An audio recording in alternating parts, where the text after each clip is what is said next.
မှာနေပြီးတကောင်တော့တွေ့ရှိထားတယ်။အဲဒီကြောင့်ကျွန်တော်နေလေးနဲ့ပဲပပပုတ်လိုက်မယ်။ပြီးတော့ကျွန်တော်ထိုင်းလိုပဲတကားဘက်ကနေကြော်တက်သွားတယ်။ပြီးတော့ကျွန်တော်နှော့သွားတယ်။ပြီးတော့ကျွန်တော်အမှတ်100လေးတပုတ်ရိုက်လိုက်ပါတယ်။ Okay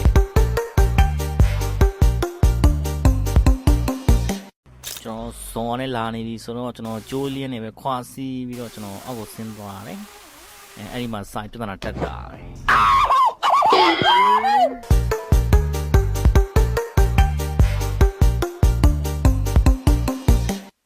ဒါကတော့ကျွန်တော်ရဲ့အိုပါမဲ့ဖြစ်ပါတယ်။တော့အဲ့လိုမျိုးလကားနေသူစောက်ခွက်တော့ပြောင်းနေတယ်။လုံအောင်လို့ဒီလိုထိမရဘူးနော်။ I got supplies ဒီလိုထိမနိုင်ဘူး